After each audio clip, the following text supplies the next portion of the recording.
Today I take a class on general discussion about drama. নাটকের ওপর সাধারণ কিছু বিষয় নিয়ে আলোচনা করব.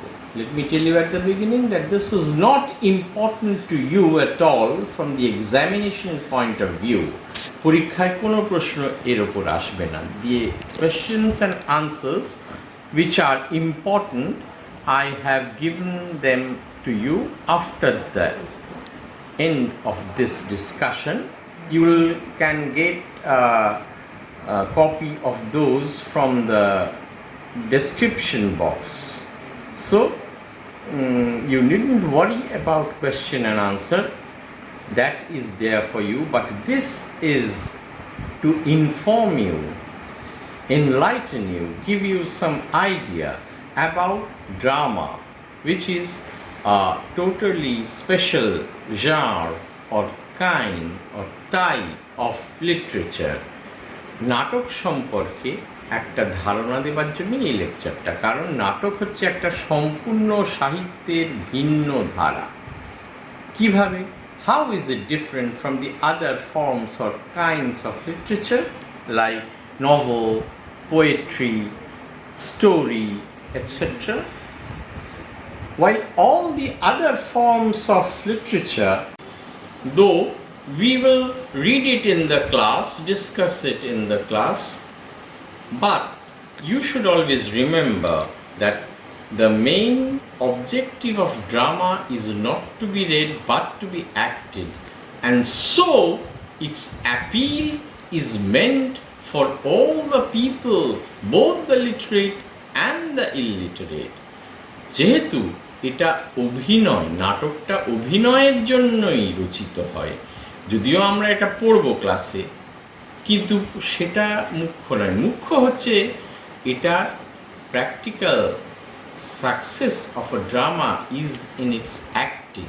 ওটা অভিনয়ের ওপরেই একটা নাটকের সাফল্য.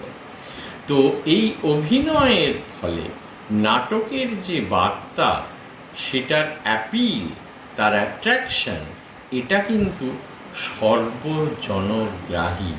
এমনকি যারা অশিক্ষিত তাদের কাছেও নাটকের মাধ্যমে আমরা সাহিত্যের বার্তা পাঠাতে পারি, যেটা we can't do with other forms of literature. এই জন্যই ড্রামা ইজ স্পেশাল. বুঝেছ? তো এবার let me tell you about the origin of drama. নাটকের যে শুরু, that began in ancient Greece. প্রাচীন গ্রিসে নাটকের শুরু হয়. নাটকের ওপরে বিখ্যাত যে তত্ত্ব, সেটা হচ্ছে প্রথম রচনা করেন অ্যারিস্টটল. অ্যারিস্টটল তাঁর Poetics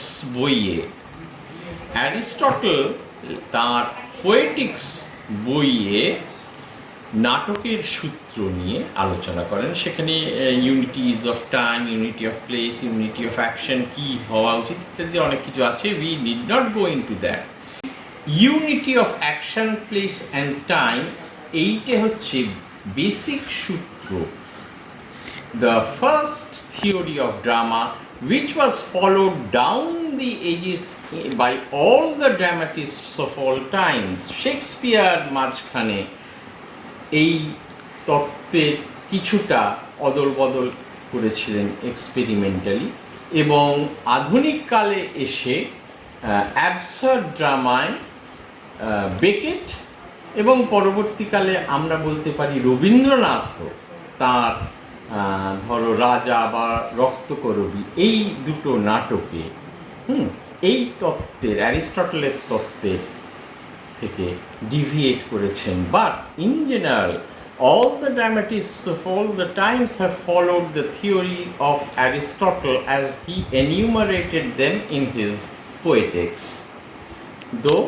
Shakespeare deviated from them by not following the principles of Aristotle, and latter in very recent times the absurd drama by Samuel Beckett, and also in some dramas of Rabindranath, he had violated or deviated from the general theory of Aristotle. But that is different. তোমাদের একটা wider perspective of ড্রামার কথা বলতে গিয়ে এনাদের নামগুলো আমি বলছি, তোমাদের এগুলো কিছুই হয়তো পরীক্ষার জন্য বারবার বলছি দরকার নেই। But the drama in our question, Anton Chekhov's one-act play, একাঙ্ক নাটক, you have to know what is the meaning of one-act play. একাঙ্ক নাটকের মানেটা কি? আমরা বলি একাঙ্ক নাটক, what is that? একাঙ্ক নাটকে অ্যারিস্টটলের এই ইউনিটির কথাগুলো বললাম, they are very strictly follow. মানে গোটা ঘটনাটা, নাটকে যে দৃশ্যগুলো, ঘটনাগুলো আমরা দেখছি, the scene, the events which we are witnessing in a drama, all should take place in one place only. একই জায়গায় গোটা ঘটনাটা ঘটতে হবে। This is unity of place. Unity of time মানে যতক্ষণ আমরা নাটকটা দেখছি স্টেজে, রিয়েল লাইফেও সেটা কিন্তু ততক্ষণই ঘটেছে, তার বেশিও না কমও না। ইউনিটি অফ অ্যাকশন হচ্ছে অ্যাকশন, ঘটনা, নাটকের যে ঘটনা, সেগুলোর মধ্যে একটা ইউনিটি অর্থাৎ পরম্পরা থাকবে, ডিসজয়েন্টেডনেস থাকবে না। এই থিওরিটা যেমন ওয়েটিং ফর গোডো বা ক্র্যাবস লাস্ট স্টেপ, এগুলো হচ্ছে স্যামুয়েল বেকেটের বিখ্যাত নাটক। তো সেই নাটকে এই তত্ত্বটাকে একেবারে বেকেট ভেঙে ফেলেছেন। কিন্তু আমাদের এই সমস্ত সাধারণ একাঙ্ক নাটকে কিন্তু this is very strictly followed. আমরা এই নাটকে যেমন দেখব, দ্যাট ইজ অ্যারিস্টটলের এই তত্ত্বগুলো এখানে ফলোড হয়েছে। আচ্ছা, গ্রিসের কথা আমি বলেছিলাম যে গ্রিসে নাটকের শুরু, নাটকের তত্ত্ব অ্যারিস্টটলের। কিন্তু গ্রিসের বিখ্যাত নাটকগুলো নিয়ে বলিনি, এগুলো না বললেও তোমরা অনেক কিছু তোমাদের না জানা থেকে যাবে। পরবর্তীকালে ধরো তোমাদের মনে হলো যে তোমরা কিছু জানতে চাও, you want to know something about ancient Greece and literature of that time, the drama, the history of drama, তোমরা তখন হয়তো কাউকে পাবেই না খুঁজে জানার। The net is there, Google is there, you can search, type, you can do all these things. But I think I have to tell you something to give you a brief idea at least while I am teaching you drama in the class. That's why I am speaking all these things, though repeatedly I am telling you that they are not important from the examination point of view. Ancient গ্রিসের সবচেয়ে বিখ্যাত নাট্যকার যারা ছিলেন তারা মূলত ছিলেন ট্র্যাজেডিয়ান, বিয়োগাত্মক নাটকের রচয়িতা। তারা ছিলেন সোফোক্লেস, তার বিখ্যাত নাটক অ্যান্টিগোনে, ইডিপাস দ্য কিং, ইলেকট্রা ইত্যাদি। আরও বিখ্যাত নাট্যকারদের মধ্যে ছিলেন ইউরিপিডেসের মিডিয়া, এটাও বিখ্যাত নাটক। সেখানে মিডিয়া তার হাজব্যান্ড জেসনের ওপর রিভেঞ্জ নেবার জন্য নিজের সন্তানদের নিজে হত্যা করছে, নিজের সন্তানদের মা হত্যা করছে। কিন্তু কেন? এটা নিয়ে নাটকটা মিডিয়া, ইউরিপিডেসের অসাধারণ বিখ্যাত নাটক। সোফোক্লিসের আমি তোমাকে বললাম অ্যান্টিগোনে, ইডিপাস দ্য কিংয়ের বাংলা নাটক তোমরা পাবে শম্ভুমিত্র, তৃপ্তিমিত্র, ওরা রাজা ওইদিপাউস বলে ওটার বাংলা করেছেন, শুনে নিও, তাহলে তোমাদের একটা ধারণা হবে। আমি গল্পের মধ্যে যাব না, that will take a lot of time, but it's wonderful, you know. আর একজন বিখ্যাত নাট্যকার হচ্ছেন অ্যাসকাইলাস, তাঁরও বিখ্যাত নাটক অ্যাগামেমনন, এবং আরও অনেক নাটক আছে। আমি সবচেয়ে বিখ্যাত নাটকটার কথাই বললাম, হ্যাঁ, অ্যাসকাইলাস। তাহলে অ্যাসকাইলাস, সোফোক্লেস, ইউরিপিডেস, এনারা তিনজন হচ্ছেন বিখ্যাত প্রাচীন গ্রিসের নাট্যকার, but they were all tragedians. কিন্তু আমরা যেটা পড়ব আজকে ক্লাসে, অ্যান্থন চেকভের the proposal. This is a comedy, এটা মজার নাটক। এই কমেডির ক্ষেত্রেও কিন্তু প্রথম রচয়িতা যেটা, সেটাও কিন্তু গ্রিসের বিখ্যাত নাট্যকার Aristophanes. Aristophanes was the father of the Greek comedy. এবং এই কমেডি, আমি একটাই জাস্ট গল্প কমেডির বলতে পারি তোমাদের এখানে। কমেডিগুলোকে, আচ্ছা তার আগে বলে নি, কমেডির উদ্ভব এনশিয়েন্ট গ্রিসে ছিল কেন? তখন নগর রাষ্ট্র, তোমরা ছোট ক্লাসে হয়তো পড়েছো, there were city states in ancient Greece.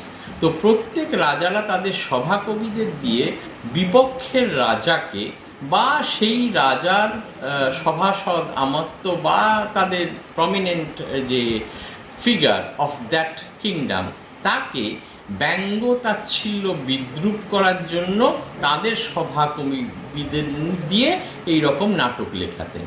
তো এরই পটভূমিতে অ্যারিস্টোফ্যানিসের বিখ্যাত নাটক দ্য ক্লাউডস, এই ক্লাউডস নাটকে তুমি চিন্তা করে দেখো, সক্রেটিসের মতো একজন দার্শনিককে ব্যঙ্গ করে অ্যারিস্টোফ্যানিস নাটক লিখেছেন। কিন্তু সক্রেটিসকে ব্যঙ্গ করেছেন বটে, কিন্তু অসাধারণ নাটক। এটা আমি বলবো যে যদি পারো কখনো পড়ে দেখো, অসাধারণ। সক্রেটিসের মতো মানুষকে ব্যঙ্গ করা যায়, we can't think of this, কিন্তু that is what exactly Aristophanes has done in his play the Clouds. Now we can go on like this, telling you about the history of ancient Greek drama. It will not end. But I don't want to prolong the discussion, because as always I'm telling you that it's not absolutely necessary from the examination point of view. But this discussion on drama will not be completed unless I say something about the Renaissance Roman drama. Greek নাটকের কথা বললাম বটে, এই নিয়ে অনেক কথা বলা যাবে, কথা বলে শেষও হবে না। তো সেই প্রসঙ্গটা এখন আমি বন্ধ রাখি। যেটা না বললে নাটকের ইতিহাসের ইতিহাসটা সম্পূর্ণ হবে না, সেটা হচ্ছে রোমান রেনেসাঁস আমলে রোমান নাটকের কথা। In Roman period, in the Renaissance Roman period, I should say specifically, drama in Italy went on a great change. What was that?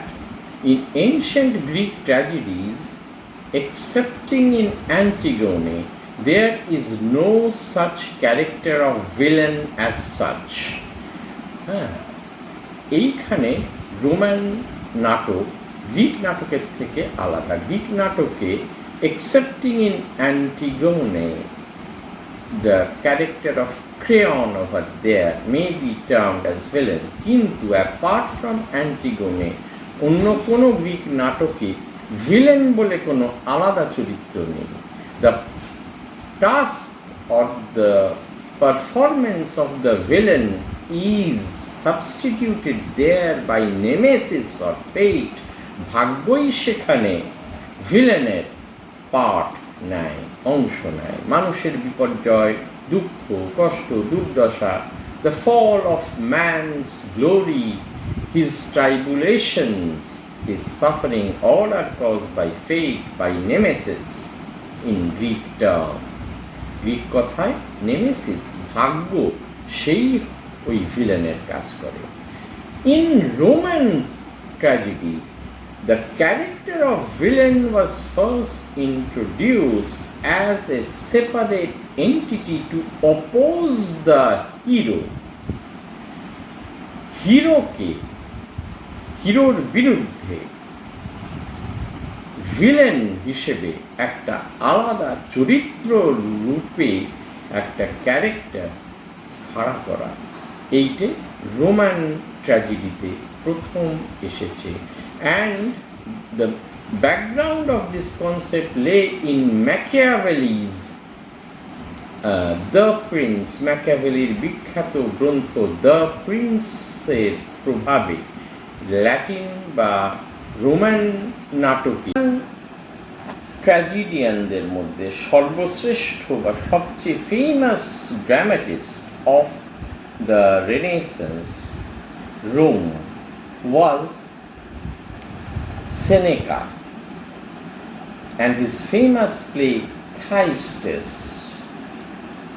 Roman ট্র্যাজেডির মধ্যে শ্রেষ্ঠ নাট্যকার ছিলেন সেনেকা এবং তার শ্রেষ্ঠ নাটক থাইস্টিস where I am hesitating to tell you it's a horrible thing is depicted. মানে ছেলেকে মেরে বাবাকে তার মাংস খাওয়ানো হচ্ছে। ইউ ক্যান ইম্যাজিন যে কি হরেবল এই সিন। তো এটা অবশ্য সেই মধ্যযুগে যদি বলি বর্বরতা, কিন্তু এই ঘটনা কিন্তু আধুনিক কালেও ঘটেছে। 1961-এ ডমিনিকান রিপাবলিকের ডিকটেটর রাফায়েল ট্রুহিলোকে হত্যা করা হয়েছিল। তো তার হত্যার ষড়যন্ত্রকারীদের তার ছেলে পরে ক্ষমতায় নেয়, র্যামফিস ট্রুহিলো। তো র্যামফিস ক্ষমতায় এসে তার বাবার হত্যাকারীদের ধরে তাদেরকে ওই রকম ছেলেকে মেরে তার মাংস তাকে খাইয়েছে সেই বাবাকে। এটা 1961-এর ঘটনা আমি বলছি। তো তাহলে সেই থাইস্টিস নাটকের ঘটনার পুনরাবৃত্তি হয়েছে ইতিহাসে আধুনিককালে 1961-এ ডমিনিকান রিপাবলিক, একটা ক্যারিবিয়ান কান্ট্রির ছোট্ট দেশ। হ্যাঁ, এ নিয়েও গল্প আছে তোমার পেরুর নোবেল প্রাইজ বিজয়ী লেখক মারিও ভার্গাস লেওসার the feast of the goat গ্রন্থে। তোমরা সময় পেলে পড়ে নিতে পারো, you will read there. Even তুমি নেটেও আমার মনে হয় পাবে, কারণ all these characters are there mention in the internet. এই রাফায়েল ট্রুহিলো যার কথা বললাম, র্যামফিস ট্রুহিলো, এদের কথা। ট্রুহিলো মানে এখানে কিন্তু বলি the pronunciation is Trujillo, but the writing is TRUJILLO, যেটা স্প্যানিশে এবং পর্তুগিজে এইচ প্রোনাউন্স হয়। সেই জন্য লেখা দেখবে ইংলিশ মতে TRUJILLO, but the pronunciation is Trujillo. Anyway, এটা মডার্ন পিরিয়ডে এই থাইস্টিসের ভয়ঙ্কর বর্বর ঘটনার পুনরাবৃত্তি আধুনিক কালেও রয়েছে, এবং এটাও নাটকে না হলেও স্থান পেয়েছে ওই যে বললাম পেরুর লেখকের বিখ্যাত গ্রন্থ। এটা নোবেল প্রাইজ পেয়েছে 2010। Anyway, now let me tell you something about the Roman comedy. যাক, ট্র্যাজেডির ব্যাপারে কিছু তোমাদের আইডিয়া আমি দিলাম, এবার একটু রোমান কমেডির কথা বলি। Roman comedy is also very much different from the ancient Greek comedy. How you know? In ancient Greek comedy, as I told you, নাট্যকাররা তাদের যে বিরুদ্ধ রাজার বা দেশের রাজনৈতিক শক্তিধারী রাজা বা তার আমাত্য পরিষদ বা সেখানের বিখ্যাত ব্যক্তিদের ব্যঙ্গ, তাচ্ছিল্য, কটাক্ষ, বিদ্রূপ এইসব করে নাটক লিখতেন। In ancient Greek, the comedy, as I told you already, was centered around belittling the political opponents of the patron king. But in the Roman comedy, there was no particular figure to be belittled or to be humiliated in this way. সেখানে ব্যক্তি বিশেষকে কটাক্ষ, ব্যঙ্গ, খাটো করা, ছোট করা হতো না। Here the general foibles of people, মানুষের সাধারণ যে কমন দোষ ত্রুটি, এইগুলোকেই কটাক্ষ ব্যঙ্গ করা হতো। এখানে ব্যক্তির মধ্যে নয়, সেই weaknesses of those characters may be seen in the characters who surround us also. This comedy or this school of comedy is called the new comedy. The Roman comedy is also called the new comedy, and its influence came down during the Renaissance period to British or English comedy also. ইংরেজি সাহিত্যে তোমার renaissance আমলে এই কমেডির প্রভাব ইংরেজি সাহিত্যে এসে পড়ে, এবং the famous dramatist of the this time was Ben Jonson. He was contemporary of Shakespeare also. শেক্সপিয়ারের সমসাময়িক নাট্যকার বিখ্যাত কমেডিয়ান বেন জনসনের নাটকে এই রোমান কমেডির ধারাটা অনুসৃত হয়েছে। In Ben Jonson's drama, I didn't read any Roman comedy, so I can't tell you about that. But in Ben Jonson's comedy, Volpone or The Alchemist, the dramatist has criticized the common greed, the folly, and the shortcomings of human nature. মানুষের মধ্যেকার লুকিয়ে থাকা যে চারিত্রিক ত্রুটি, দোষ, এগুলোকেই তিনি সেখানে কটাক্ষ ব্যঙ্গ করছেন, ব্যক্তি কাউকে নয়, যেমন মানুষের লোভকে। This is the greed for people to earn easy money. This is ridiculed in The Alchemist. The greed of money, making people to flatter other people and extract favor from him. This is belittled in his ভলপনে। ভলপনে নাটকে মানুষের এই যে অন্যকে তোষামোদ করে তার কাছ থেকে সুযোগ সুবিধে লাভ করা, তো এইটাকে ব্যঙ্গ করা হয়েছে। But we should remember that the history of English drama is much, much earlier than Ben Jonson or Shakespeare. Shakespeare বা বেন জনসনের বহু বহু বছর আগে ইংরেজি সাহিত্যে কিন্তু নাটকের আবির্ভাব হয়েছে। It was about in 600 AD with the coming of Saint Augustine to England to preach Christianity that the drama began in England. নাটকের সূত্রপাত ঘটেছিল সেন্ট আগাস্টিন 600 খ্রিস্টাব্দে ইংল্যান্ডে আসেন খ্রিস্ট ধর্ম প্রচার করতে, সেই সময় থেকে। How in the church the different episodes of the Bible and lives and teachings of Jesus were dramatized to attract the uneducated common men to Christianity. We must remember that the people, the English at that time, were thoroughly illiterate, uneducated, and to them to preach religion would appear dry and uninteresting. So Saint Augustine knew that, and he introduced the drama as a mode or vehicle for preaching religion.